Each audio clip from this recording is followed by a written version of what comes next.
Hello and welcome to All Top 5s. We live by hours, days, weeks, months and years. It's ingrained into our way of life. But there are some completely alternative calendar systems, both ancient and modern, that really turn our perception of a year onto its head.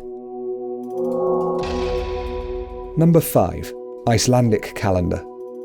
This stemmed from the old Germanic calendars before the Julian calendar came into effect in the early Middle Ages. They were usually based on the cycles of the moon, which goes from new to full and back again roughly every month. But the Icelandic calendar was special in that it followed the sun more closely instead. Being so far north, Iceland's days are extremely short in winter and very long in summer. Therefore, the 12 months are all exactly 30 days long and categorised into short days and nightless days. An extra 4 days called sumarauki are added into the middle of summer each year so that each month begins on the same day every year. An extra 7 days are added once every 5 or 6 years, like we have leap days, to ensure that the years stay constant. The Icelandic calendar features some interesting names. For example, the month that runs from mid-October to mid-November is Slaughter Month. Mid-July to mid-August is the aptly named Hay Business Month. And, my favourite, mid-December to mid-January is Fat Sucking Month. Of course, it hasn't been in use for centuries, but certain holidays and feasts in Iceland take their timings from this old, forgotten calendar. Number 4. Pre-Julian Roman Calendar. Whereas today we use the Gregorian calendar based on the Julian calendar, originating from Rome before that, the Romans followed a particularly unusual and thrown-together way of telling what the day was. Not a lot is known about this calendar, but many sources attribute its creation to King Romulus, the legendary founder of Rome. It had 304 days running from around modern-day March to modern-day December, coinciding with the 38 traditional market week cycles that ran every 8 days. This formed 10 months, given very familiar names. The final 61 missing days weren't attributed to months at all, and one source states that they just formed an unorganised batch of so-called winter days. A different source claims that the Romans followed this 10-month calendar until it was so far out of alignment that summer and winter were clearly at wrong times of the year. Then they would add in as many days as they saw fit until they could start in March again and it would feel about right. There is a lot of speculation surrounding this bizarre and seemingly redundant calendar system, and fair enough. So much has been lost to history that we may never truly know whether the mythical Romulus really implemented such a ridiculous method of tracking days of the year. Number 3. French Republican Calendar. Also known as the French Revolutionary Calendar, this was used in France for a mere 12 years between 1793 and 1805.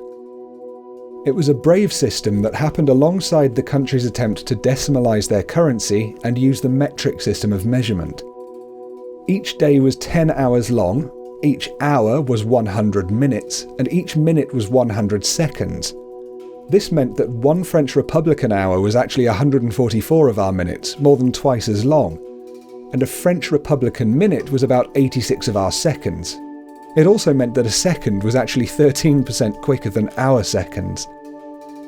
So the days themselves made up a 10-day week, each named simply first day, second day, third day, and so on, but, in French.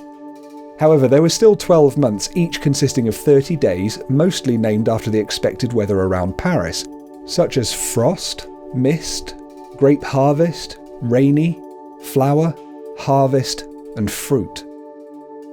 Finally, there were 5 extra days thrown in at the end of each year, or 6 in leap years, which were just national holidays. Even more interesting is that to counter the Catholic Church's tradition of honouring a saint on every day of the year, one version of this alternative calendar honoured each day with a different rural tool, animal, plant, or other natural thing.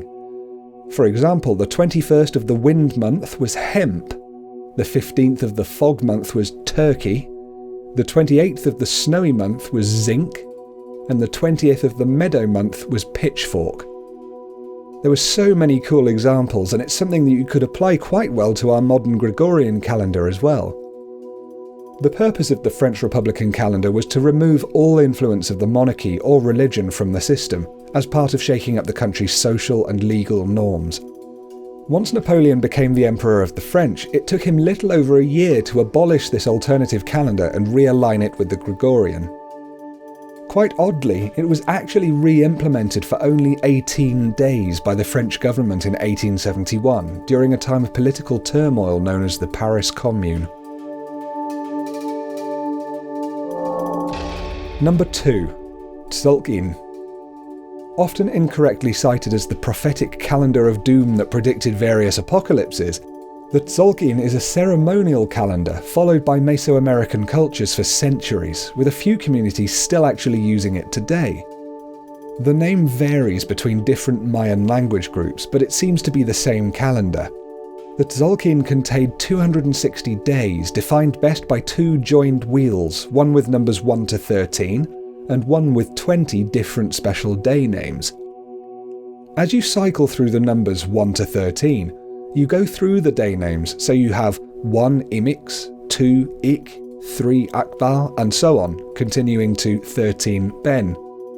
Then the number resets to 1, but you continue on with the day names in sequence, so next you have 1 Ix, 2 Men, 3 Kib, and so on until 7 Ajar, at which point the day names reset again to the first one, Imix, though this time it's 8 Imix, 9 Ik, 10 Akbal, and so on.